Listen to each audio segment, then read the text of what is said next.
Good morning, ladies and gentlemen. Welcome to the show, or I should say good afternoon. Today's Friday, the 2nd of February, 2024. Thank you for tuning in. Now, what are we looking at here? Well, this is a chart of the excess savings, I guess, in the United States, and look, with all those stimmy checks they had coming in around 2021 and all that unemployment benefits and everything else that were coming in and everything during the COVID, you can see how the excess savings went up. And this is the money that people can use for things like they really spur inflation with this fiscal stimulus that they were receiving big time, and also into the financial system they were injecting trillions of dollars during things like CARES packages and stuff like that. Remember stimmies? Anyway, they had lots of money floating around in the system. In August of 2021, it reached its peak, $2.1 trillion of this excess liquidity. And then it started to burn off. And then we see the Fed's program that they put in place, quantitative tightening. They were sucking up all this liquidity, and just look at what it's done. It's fallen like a free fall. But, we had a starting point when we came in 2020. This is discretionary money that people can use, this excess savings.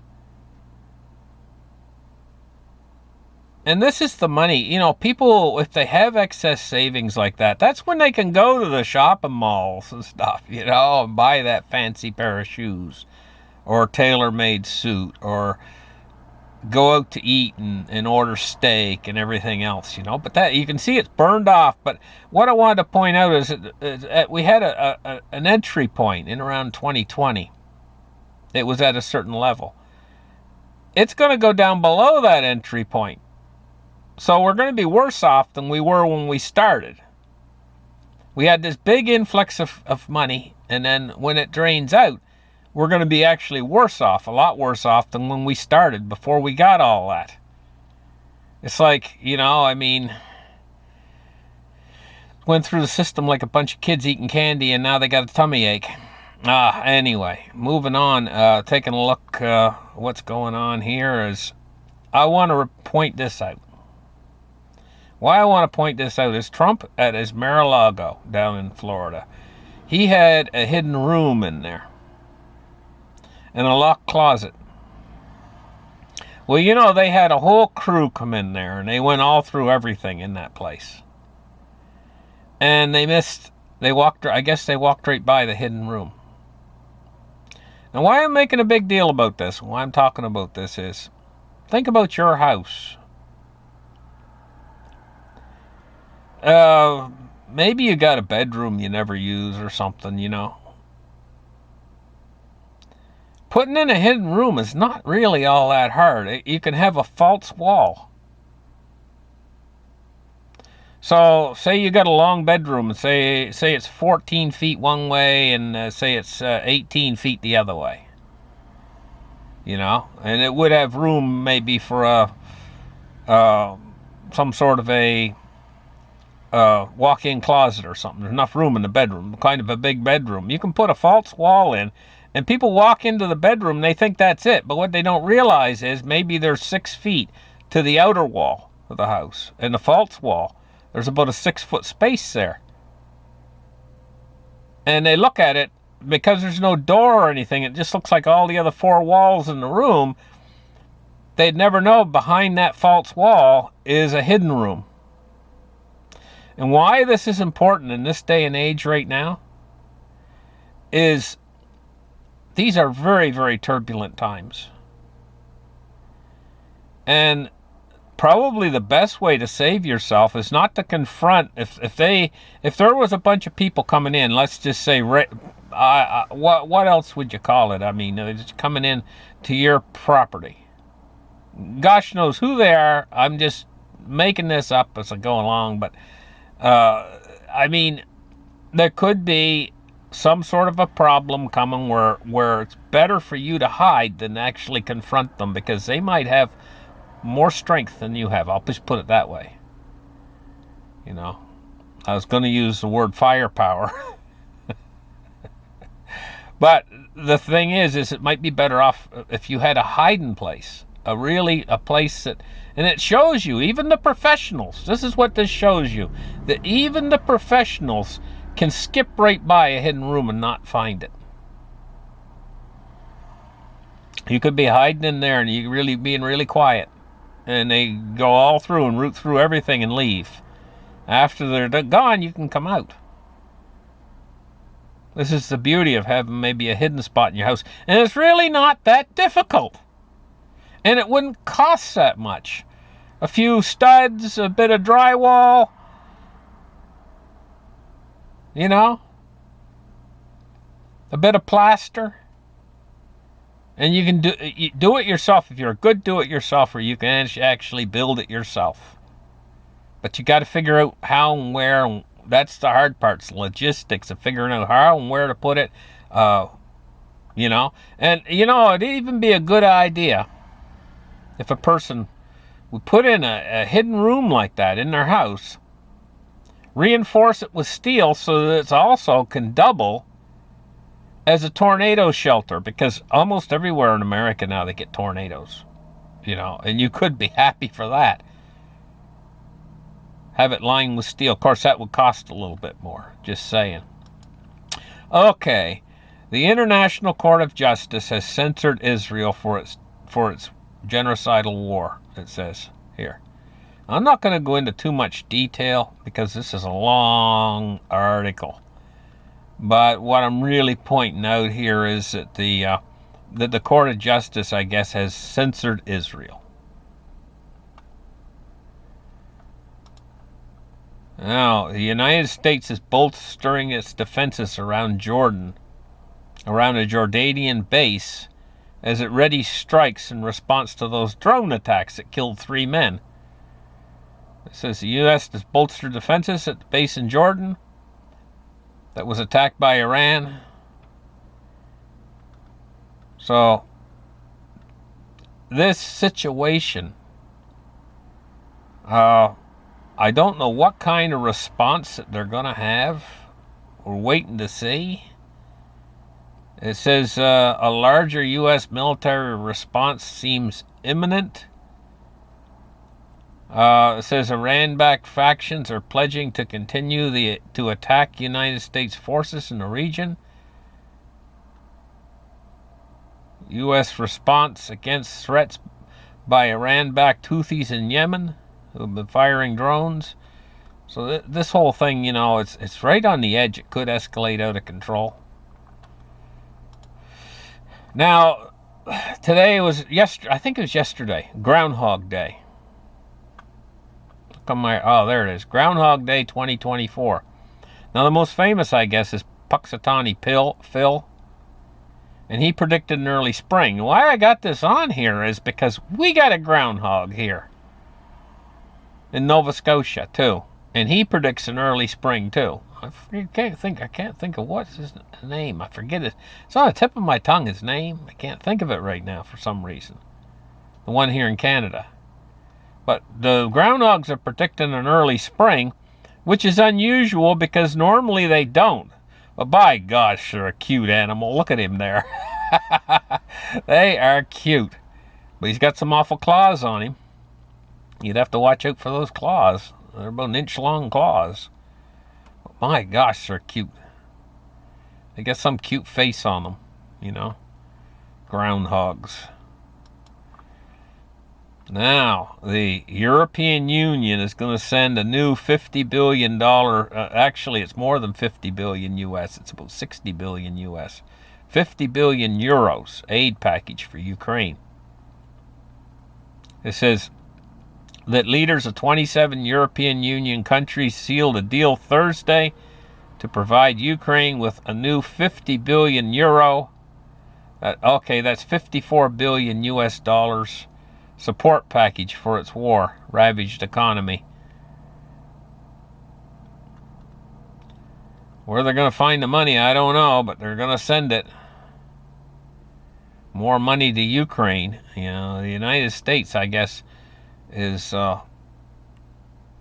the whole thing is it's revolving, or the aid packages to Ukraine, I guess, are revolving around this border dispute that's going on. And honest to gosh, they got there's I heard that there's as many as 10 million have come in to America. That's a lot of people. That's a lot of people. And probably half of those people are military-aged men. You know, they're well, they have to be pretty strong. They could swim across those rivers to get in and crawl underneath the wire and everything else. You know, and anyway. Now today, you know, we got the silver price. It just got smacko down 54 cents on the day. That's a big drop at 22.60. But this is a game that they've been playing. I told you guys about this game where they get up close to 24 and then they bangaroo back down to 21.50 sort of thing, and then they'll let it creep back up again. They're smacking it down, but not below the mining production cost price. So it's got a heavy floor under it around 20 bucks. You know, if they knock it below 20 bucks, mining production could shut down. They don't want that. But they're not going to let it get up too high, because they let it get over 24 bucks and it starts to put a negative pall on the dollar, their precious dollar. Because, you know, gold and silver move together. It's gold too, you know. They're being careful about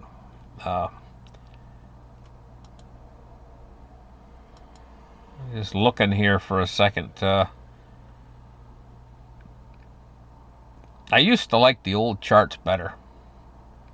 Now, taking a look at cryptocurrency today. You know, we're seeing the Bitcoin price at 43,254, and Ethereum at 2308. It's like Bitcoin right now is in a holding pattern around $43,000. But I think it's in a bull market right now, and so we could see it. It'll do this in a bull market. It'll hold a new high, a new level, and then look. I've been through quite a few Bitcoin bull markets. I think the first time I saw Bitcoin, it was in a bull market, making its way to 60 bucks a piece, and then it fell back down again. I forget what it fell down to, $10 or something, $5 or something, and then it went into another bull market, and it went up to like 200 and something, and then it fell back down to like 40 bucks or something, you know, and then it went into another one later, you know, and it made it up, and it keeps doing this, and every time the bull market succeeds in taking Bitcoin to a new high, new all-time high. Well, a lot of you guys remember the high was 20,000. It made it up to 20,000, then it fell back down to like 3,500. And then it made it all the way up to the one after that, which was 68,000. And then it fell back down to, what was it, 13,000 or something? And now it's back up to 43. So if we see the same pattern continue, I would not be the least bit surprised to see $100,000 Bitcoin at the top of this cycle. I wouldn't be a bit surprised. Dow Jones Industrial Average is 38,556. It's up 37 points on the day so far. It's been setting these new all-time highs for the Dow. A lot of seniors and stuff, and a lot of retirement accounts and stuff are invested in this market. There's going to be an awful retirement crisis coming up.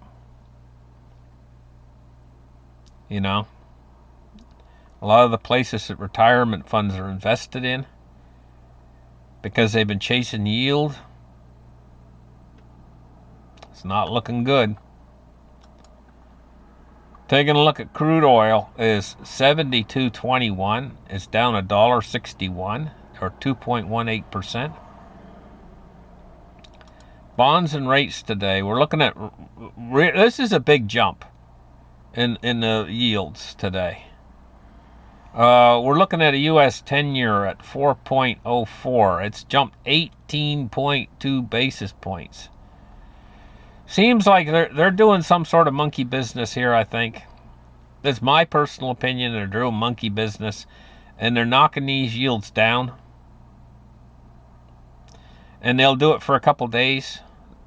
I don't know how they're doing it, but they're doing it somehow, I think. And then as soon as they're done, the very next day, these yields will spring back like they're on a springboard. And today they're springing back today from the knockdowns. You know, and it must take a tremendous amount of money, however they're doing it. I don't know how they're doing it, but it must take tremendous amounts of money into the system. Eventually, you know, we're going to get to the point where these bond yields, you know, are there's going to be trouble coming in the bond market. Let's just put it that way. And I don't think it's a long ways down the road. I just think it's a few months from now. But when that trouble's occurring, you're going to see the trouble in the banking system starting to hit at the same time. And you're going to see the regular economy out there, an awful lot of jobs being lost. Everything's going to start to turn down, moving in toward this summer. And then the Fed's going to have a reaction. It's going to be very typical. They do not get ahead of anything. They're always behind. It's like them trying to find a terminal rate. They passed it, and then they keep going. And now the terminal rate's in the rearview mirror right now, and they're continuing with their tightening, or at least holding their tightening schedule. Right now, they should be loosening instead of tightening. Now they will loosen, but they're very reactionary. In other words, the problem will manifest itself, and then the Fed will react. And so the problem I'm expecting is going to manifest itself this spring. Maybe by April or something. March, April. It's going to be very manifest. It's going to be right in their face. And then they'll respond to it. And I'm expecting interest rates, a sudden loosening of monetary policy. And that's when I'm expecting inflation to really take off. And that's when you're going to see your gold and silver finally break free. Is when the Fed has to go back and backstep to a loose monetary policy. This time is different. This time you're going to see gold and silver, I think, break free. And cryptocurrency very well could break free too from this. And so that's when you're going to see they're finally going to have to give up on this. And that's probably timing it all together. It's probably going to be exactly the same point that the Chinese and Russians decide to go for their gold back whatever that they've been talking about for ages. Because when they see us down, when they see us punched in our financial system, punched straight in the guts, and they're going to come in with a 1-2 punch. That's probably what they'll plan to do. And so then we'll see the fiat dollar will be just exposed, entirely exposed. The Chinese and Russians will come in and say, hey, you know, look how much gold we got. Let's see yours. You know? And the dollar's basically not got any gold standard behind it anymore. It's not even a petrodollar soon. The purchases in oil of dollars only is slowly been deteriorating for a long period of time, and so it'll finally be manifest to the whole world that the dollar has nothing really backing it at all except decree. And you know that decree relies upon military force to enforce it. And when you get a military force that is not able to make a good show of it in the world, and other military forces that are actually looking just as powerful, if not more powerful, then your petrodollar relies upon that. That's how it's derived its strength, is through military force. It's basically works as tribute. Just like the Roman Empire had tribute. People paid tribute to it. All of these nations around Rome used to pay tribute to Rome because of Rome's power, the Roman military. Well, this is the modern day equivalent of that tribute. And so this is what they're fighting over in the world. They're fighting over monetary dominance of the world's monetary system right now. This is what all this war coming together and everything else is. They're positioning themselves as who's going to be on top. It's the old game kids used to play, when they played King of the Mountain. Try to push each other off the top of the hill, sort of thing. Anyway, thank you guys for listening to my show. Here's your dollar index at 104 and going up today. Strong dollar today. It took a sudden steep curve up. We'll catch you guys in the next show. Have a great day. Bye-bye.